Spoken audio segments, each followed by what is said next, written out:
रांची के मीनाक्षी नेत्रालय के चिकित्सक अभिषेक कुमार सिंह भी चतरा लोकसभा क्षेत्र से अपना भाग्य आजमा रहे हैं। अभिषेक कुमार सिंह जो है वो अपनी जीत का भी दावा कर रहे हैं। साथ ही ये भी कहा कि दोनों राष्ट्रीय पार्टी चतरा लोकसभा क्षेत्र को छाने का कार्य किया है। डॉक्टर अभिषेक कुमार सिंह से सीधी बातचीत की हमारे संवाददाता विकास सिन्हा ने। क्या कुछ कहा, सुनाते आपको। 5वें चरण में चतरा लोकसभा में मतदान होना है, यानी झारखंड में यह दूसरा चरण होगा। चतरा लोकसभा का मतदान 20 तारीख को है। मतदाताओं में उत्साह है। मतदान कर्मी भी लगातार अपने अपने क्षेत्र में जा रहे हैं। मतदान कर्मियों को भी भेजा जा रहा है और जो मतदाता है उनमें उत्साह व उमंग है। प्रत्याशियों में भी काफी उत्साह व उमंग है और लगातार वो अपने जनसंपर्क अभियान तेज कर जनता को हर तरह से अपने जो कर्तव्य के बारे में बता रहे हैं, अपने वो जिनका उनका क्या एम है, लक्ष्य है, वो बता रहे हैं। हमारे साथ चतरा लोकसभा के जो है प्रत्याशी हैं अभिषेक सिंह, पेशे से चिकित्सक हैं। इनके बारे में थोड़ी सी बता दें कि लगातार ही चतरा लोकसभा क्षेत्र में मेगा कैंप लगा करके, यानी चिकित्सीय मेगा कैंप लगा कर लगातार लोगों के नेत्र की इलाज हो या हर तरह के इलाज में मदद करते रहे। यही वजह है कि इन्होंने ताल ठोका है चतरा लोकसभा से। और ये हमारे साथ हैं अभिषेक जी। अभिषेक जी, सबसे पहले आपका स्वागत है। चतरा लोकसभा, इतनी बड़ी बड़ी पार्टियां एक तरफ डॉक्टर अभिषेक, वो भी एम्स के डॉक्टर, कैसे ऐसी बड़ी पार्टियों से निपट पाएंगे? एक्चुअली हम निपटा दिए हैं, निपटना नहीं है। ये काम मैं पहले ही कर चुका हूं। मैं एक्चुअली बोला था लोगों को, अगर चुनाव जिस समय शुरू होता है, अधिसूचना जारी हुआ और पार्टी लोग एक्टिव कब होते हैं, 20 से 25 दिन पहले, मैक्सिमम 1 महीना, तो मुझे चुनाव शुरू होने से पहले ही अगर मैंने चुनाव नहीं जीता तो मैं पक्का चुनाव हारूंगा। और मैंने पिछले 3 साल में यहाँ चतरा संसदीय क्षेत्र को नेता और सांसद नहीं चाहिए, यहाँ के लोगों को एक कोच, गाइड, मेंटर, एक हीलर चाहिए कि जो यहाँ के लोगों के जो 30-40 साल की अव्यवस्था है, संघर्ष है, जो द्वंद्व है, जो समस्या है, वो लगातार बढ़ते चली गई है। और राष्ट्रीय पार्टी एक नेतृत्वकर्ता नहीं देते हैं एक्चुअली चतरा संसदीय क्षेत्र को। ये कोई पार्टी का एजेंट या दलाल और प्रतिनिधि आता है। और खासकर यहाँ चूंकि खनिज संपदा से भरा हुआ ये क्षेत्र है, तो ज्यादातर जो कोयला, पत्थर, बालू के मैनेजमेंट बेहतर तरीके से जानते हैं और ऊपर वो सेवा दे सकें, वैसे ही प्रत्याशी को, चाहे जो भी राष्ट्रीय पार्टी है, ये 2 पार्टी का, मान लीजिए इस बार आए हैं प्रत्याशी, लेकिन ये 2 पार्टी नहीं है, ये 5 पार्टी का सामना डॉक्टर अभिषेक अकेले कर रहे हैं। और झारखंड की राजनीति नहीं, पूरे भारतवर्ष में एक नई विचारधारा कि आप खुद भी कर्म और तपस्या करके एक प्रभावी लीडर बन सकते हैं। पार्टी नेता के पीछे और नेता के चमचा बनने की जरूरत नहीं है, उनका एजेंट और दलाल बनने की जरूरत नहीं है, उनको खुशामद करने की जरूरत नहीं है। और राजनीति में राजनीति अभी के टाइम में कैसे चलता है, बाहुबल, छल बल, धन बल, फिर जाति बल और इसके अलावा धर्म बल। मैंने क्या किया राजनीति में, क्या लेते आया, मैंने सेवा, ज्ञान, अध्यात्म, ये मैंने 3 पिलर है, इससे मैं राजनीति कर रहा हूं। और एक दूरदर्शिता भी, अगर आपके पास मान लीजिए कोई लेके आता है कि मारुति 800 आप ले लीजिए, ऑल्टो 800 ले लीजिए, और दूसरा कोई ऑप्शन नहीं रहेगा, आप ले लीजिएगा। अगर BMW का ऑप्शन हो तो आप क्या चूज कीजिएगा? पार्टी से क्या मतलब, उपयोगिता सबसे बड़ी चीज है ना। और दूसरा चीज है कि पार्टी ऑलरेडी जो 10 साल से यहाँ पे जिस तरह का मान लीजिए सिचुएशन रहा है, बीजेपी के यहाँ सांसद भी हैं और बीजेपी के विधायक भी हैं, अगर दोनों मिलकर जब ये टांकी के रोड नहीं बना सकते हैं तो लोगों का जीवन कैसे बना पाएंगे? ये ऑलरेडी एक समस्या है, ये खुद में एक समस्या है। इनको चलने नहीं आता, इनको बोलने नहीं आता, इनको करने नहीं आता, इनको फोन नहीं उठाने आता है। ये आपको लगता है कि सांसद और विधायक बनने लायक है? ये घर चलाने लायक नहीं है। इनकी अपनी औकात, आज जो मान लीजिए बीजेपी के प्रत्याशी हैं, इनको फुल छाप अगर हटा दिया जाए, 2000 वोट लाने की औकात है इनकी।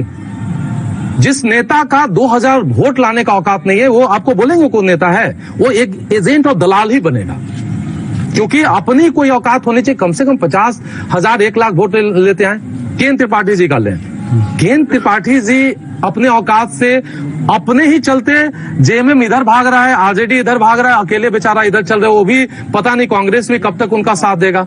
और मानसिक रूप से इतने अव्यवस्थित कि जिस दिन आपका मान लीजिए वोटिंग हो रहा है, उस दिन आप वीडियो आपका वायरल हो रहा है कि आप पिस्टल लहरा रहे हैं। ऐसे व्यक्ति को कोई विधायक नहीं बनाना चाहे, सांसद कैसे बन जाइएगा? माँ लगातार तो आप विधायक का चुनाव हार रहे हैं, सांसद का कैसे आप चुनाव जीत जाइएगा? इसलिए हम लोग को यहाँ के चतरा संसदीय क्षेत्र के लोग को अगर मान लीजिए मैं 1 महीना पहले आता, डॉक्टर अभिषेक को समझने में उनको बहुत समस्या होता है और समझ भी नहीं पाते। मैं पिछले 3 साल में लोगों को समझा दिया हूं कि डॉक्टर अभिषेक हैं कौन और कितना उपयोगी हो सकते हैं। उपयोगिता मैंने पहले सिद्ध किया है, चुनाव में बाद में लड़ रहा हूं। यानी पहले इस्तेमाल कीजिए फिर विश्वास कीजिए। आज मैडम चतरा में काम कर रहे हैं, चतरा सिमरिया में, वहां जाते हैं तो बोले कि आपने जो क्रेज यहाँ लोगों में है, आपके प्रति जो प्रेम है, कभी कभी आंख में आंसू आ जाता है कि किसी एक व्यक्ति का इतना क्रेज कैसे हो सकता है। तो आप ऐसे भी देखिए, इस बार चतरा संसदीय क्षेत्र का जो चुनाव है, नेता और डॉक्टर मतलब दूसरा भगवान, नेता और दूसरा भगवान के बीच में अगर जंग होगा, कौन हारेगा? नेता। ये खुद बोल रहे हैं कि नेता। ये यहाँ के वोटर भी हैं, यहाँ के युवा भी हैं, ये सपना देख भी रहे हैं और सपना कौन पूरा कर सकता है ये भी इमेजिन कर चुके हैं कि हमें वोट किसको देना है और मेरे सपनों का जो नेतृत्व करता है कौन होगा। एक सवाल यह है कि आप चूंकि यहाँ के लोगों से जुड़े रहे हैं, तो क्या लगता है इन क्षेत्र में किन जो बहुत बड़ी समस्या क्या दिख रही है आपको जब आप इतने दिन? अच्छा, मुझे एक कोई क्षेत्र बताइए जिसमें समस्या नहीं है। कौन सी बड़ी कम समस्या? मतलब बड़ी अभी तो गर्मी है, पानी सबसे बड़ी समस्या। पिएगा आदमी, पानी रहेगा, सिंचाई करेगा तभी खाना उपजा पाएगा, पानी रहेगा तभी पी पाएगा। अब पानी नहीं है, रोड नहीं है, शिक्षा नहीं है, इसके अलावा सिंचाई का व्यवस्था नहीं है, हॉस्पिटल नहीं है, शांत और सभ्य समाज नहीं है, अनैतिकता फैला हुआ है, नेता जानबूझ के लोगों को अनैतिक बना रहे हैं। अभी इलेक्शन आया है, पॉकेट गरम करने का जो रिवाज है कि वोट दिलवाने के लिए पॉकेट गरम कर रहे हैं, ये अनैतिकता नहीं फैला रहे हैं आप? डॉक्टर अभिषेक से तो 5 रुपया लेके दिखा दीजिए, तो कोई थोड़ा 5 रुपया ले ले। मैंने कोई बूथ मैनेजमेंट और ये नहीं। अगर आपको लगता है कि अपने बेटा का भविष्य बेहतर करना है, अपना जीवन बेहतर करना है, तब डॉक्टर अभिषेक को वोट दीजिएगा। आप नेताजी जितना पॉकेट करेंगे, गरम करेंगे, उससे 50 गुना मैं पहले आपको दे दिया। अभी मत उम्मीद कीजिए, मैं नलायकगिरी वाला कोई काम और कमजोर विचार वाला काम मैं नहीं करता हूँ। एक सवाल फिर से, सवाल यह है कि आपने सेवा किया, अब वहाँ पर पहले मतलब जब पहले आपने कहा कि पहले इस्तेमाल करे तब विश्वास करे जी, इतनी बड़ी पार्टियां, एक तरफ 400 पार का नारा, एक तरफ राहुल आ रहे हैं तो कह रहे हैं कि महिलाओं को हम 1 लाख रुपया सालाना देंगे, आपका सब्सिडी गैस दाम कम कर देंगे। आप क्या कहना चाहते हैं? मैं बड़े बड़े जो पार्टी हैं उनके बड़े बड़े वादे होते हैं, बिल्कुल, लेकिन कर्म क्या वो महत्वपूर्ण है। मैं आपको बोला कि मैं आपको महादेव से मिलवा दूंगा, तो उससे क्या हो जाएगा? आपको इसका मतलब थोड़ी है कि महादेव से मिल लीजिएगा। आप मिल पाइएगा मेरे बोलने से? मैं क्या किया हूं उसी से विश्वास होगा ना। आपने 5 साल पहले क्या बोला था कि हम ट्रेन से आएंगे, ट्रेन नहीं आया ना। आप बोलिएगा कि मैं आपको बाइक भी दूंगा ना, तो लोग बोलेंगे नहीं आपसे तो नहीं हो पाएगा, आप नहीं दीजिएगा। क्योंकि आप क्या आश्वासन दे रहे हैं? मैं एक्चुअली आश्वासन नहीं देता हूं, मैं कर्म करता हूं। मैं पिछले 3 साल में ये कार्य किया कि जो पूरे भारतवर्ष का कोई सांसद प्रत्याशी नहीं किया होगा। रहा बात चतरा संसदीय क्षेत्र, तो इसका मैं काम और भरोसा नहीं दूंगा। मैं जो विजुअलाइज कर रहा हूँ मैं बता रहा हूँ, मैं किसी को प्रलोभन नहीं देता हूँ कि नहीं ये कर दूंगा इसलिए मुझे वोट दीजिए। मैं पहले का जो कर्म है उसके चलते आप वोट दीजिए, और भविष्य में जो मैं करने वाला हूँ उसकी मैं रूपरेखा बता दे रहा हूँ। मैं जो करूंगा उसमें आज 5 विधानसभा वाला जगह, 35 लाख लोगों का जीवन जहां पे चलता है, वहां पे क्या एक मेडिकल कॉलेज नहीं होना चाहिए? अगर बगल में पलामू मेडिकल कॉलेज है, हजारीबाग में है, रांची में है, उधर दुमका में हो गया, तो क्या चतरा में एक मेडिकल कॉलेज नहीं होना चाहिए? इंजीनियरिंग कॉलेज आपके लातेहार में नहीं होना चाहिए? इतने माइंस है, इतने सारे व्यवस्थाएं सही जगह पे, वहां पढ़ने में लोगों को मन भी लगेगा, प्रकृति से घिरा हुआ जगह है। नेत्रहाट वहां बन सकता है, इंजीनियरिंग कॉलेज नहीं बन सकता है। आज मान लीजिए पांकी में ट्रॉमा सेंटर अगर रहेगा, तो कहीं भी मान लीजिए माइंस से भरा हुआ ये जगह, कुछ भी हुआ 6 घंटा के अंदर इलाज कीजिएगा, पेशेंट बच जाएगा, तो ऊपर जाएगा वो। इसके अलावा मान लीजिए हाउसिंग कॉलोनी अगर रांची में बन सकता है, हम अब 2024 में आ गए, तो चतरा और पांकी और लातेहार में हाउसिंग कॉलोनी नहीं होना चाहिए। गवर्नमेंट को बहुत पैसा आ जाएगा। आप टोल टैक्स जो वसूल, रोड बना रहे हैं, पैसा कमाने के अड्डा बन जा रहा है ना वो। वैसे हाउसिंग कॉलोनी आप बनाइए, लोगों को व्यवस्थित जीवन जीने का जगह भी मिल जाएगा और पैसा भी आप कमा लीजिएगा। इसके अलावा सिंचाई का व्यवस्था, सिंचाई के बिना अगर घर में धान, और मैं खुद भी किसान के घर में पैदा हुआ हूं, बहुत मैंने खेती कराया है, घर में अगर धान रहे और वो सारा सब्जी फल उगते रहे, गेहूं चावल अगर रहे, तो 90% टेंशन आदमी खत्म हो जाए। सिंचाई की व्यवस्था होनी चाहिए। इसके अलावा यहाँ जो भी कोल माइंस या सरकारी व्यवस्था है, यहाँ के लोगों को ही रोजगार मिले, यहीं के लोगों को प्रतिनिधित्व मिले कि वो अपने जीवन को बेहतर करें। अभी के टाइम में बड़ा बड़ा फिलॉसफी देने से काम नहीं चलता, पॉकेट में पैसा होना चाहिए। पॉकेट में पैसा नहीं रहेगा, कितना आप सुपर इंटेलिजेंट है कुछ नहीं कर पाइएगा।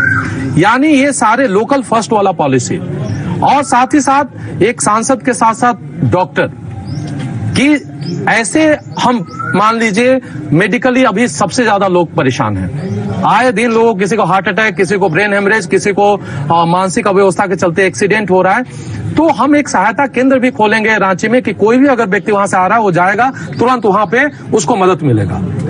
और एक सवाल है, जो जानकारी मिली है आपके बारे में कि आप यहाँ से संसदीय सीट चुनाव जीतने के बाद अपनी भी पार्टी को बनाने का प्लान। मैं एक्चुअली बोला हूं कि मैं पहली बार जीत के पहला जो काम करने वाला हूं, पहली बार भारतवर्ष में कोई सांसद जीत के प्रतिज्ञाबद्ध होगा कि आपके क्षेत्र से 5 रुपए भी अनैतिक तरीके से प्राप्त किए तो अपना चेहरा दिखाने नहीं आएंगे। दूसरा, एक नया पार्टी का निर्माण होगा जिसका नाम भारतीय आध्यात्मिक पार्टी होगा। आध्यात्मिक पार्टी लोगों के अंदर आध्यात्मिक विचारधारा डालेगा ताकि लोग वैचारिक रूप से मजबूत हों। डॉक्टर जबरदस्ती पेशेंट को वेंटिलेटर पे चढ़ा के पैसा कमा रहे हैं ना, यानी आप सिकनेस पे बिजनेस कर रहे हैं। डीसी आज जिला का दलाल बन गया ना, एसपी सबसे बड़ा क्रिमिनल पैदा करने वाला एक लीडर बन गया ना। लोग भी धीरे धीरे कमजोर होते जा रहे हैं वैचारिक रूप से। तो जब तक आध्यात्मिकता विचार नहीं, डॉक्टर अभिषेक आज 5 पार्टी का सामना इसीलिए कर पा रहे हैं क्योंकि उनके अंदर एक आध्यात्मिक विचार हो सकती है। क्या कहना चाहेंगे अपने लोकसभा क्षेत्रवासियों के साथ? आप पार्टी अपने नेता के बारे में बेशरम जैसा सोचता है, वो नेता अपने बेटा के बारे में बेशरम जैसा सोचता है। आप अपने जीवन, अपने पांकी, अपने चतरा संसदीय क्षेत्र और अपने भविष्य को संजीदगी से सोचिए। वोट उसी को दीजिए जो आपका भविष्य का निर्माण करे। बाकी पार्टी के एजेंट और दलाल और प्रतिनिधि को वोट देके अपने जीवन को बर्बाद मत कीजिए। यह है अभिषेक सिंह, डॉक्टर अभिषेक सिंह एम्स के डॉक्टर हैं, बहुत बढ़िया चिकित्सक हैं और ये लगातार इस क्षेत्र में अपना चिकित्सीय सेवा देते रहे हैं। और इनका कहना है कि आप मत उसी को दीजिए जो आपके लिए कारगर हो, आपके सुख दुख का हम सफर हो, आपके लिए मतलब जो है हर समय मतलब जो उपस्थित रहे। ये नहीं कि पार्टी देखिए, पार्टी तो है, पार्टी ने जो वादा किया था क्या वो पूरा किया? समस्या जस की तस बनी हुई है इस लोकसभा क्षेत्र में। यहाँ ना मेडिकल कॉलेज है, ना इंजीनियरिंग कॉलेज है, ना ही युवाओं को रोजगार है। पानी की जो समस्या है वो विकराल रूप लेते जा रही है। ऐसे में आपको सोचना, आपको तय करना है कि मेरे साथ मेरा भविष्य को, मेरे बच्चों के भविष्य को, मेरा भविष्य को कौन सही दिशा में ले जाएगा, ये तय करना यहाँ के मतदाताओं का काम है। तो आप मतदाता है, मतदाता आपको देखना है कि हमारे एक तरफ पार्टी, एक तरफ आपका क्षेत्र का बेटा, किसे देंगे जो आपके 3 साल पहले से चुनाव का जो है अधिसूचना जारी होने से 3 साल पहले से आपकी सेवा में लगे हैं। ऐसे में तय करना यहाँ के जो है मतदाता को फैसला लेना है कि आप किस ओर जाएंगे। हालांकि आप मतदाता है, मतदाता में उत्साह है वोट देने के प्रति, अब तय आपको करना है। इन्होंने अभिषेक जी, डॉक्टर अभिषेक ने आप पर छोड़ दिया है कि आपको तय करना है कि आपको किस क्षेत्र में जाना है। एक तरफ पार्टी के मुद्दों पर जाएंगे कि आप एक ऐसे नेता को चुनेंगे जो आपके लिए आपके सुंदर भविष्य का सपना देख रहा हो। तय करना आपको है। कैमरामैन कृष्णा के साथ विकास सिन्हा, साधना न्यूज, पलामू।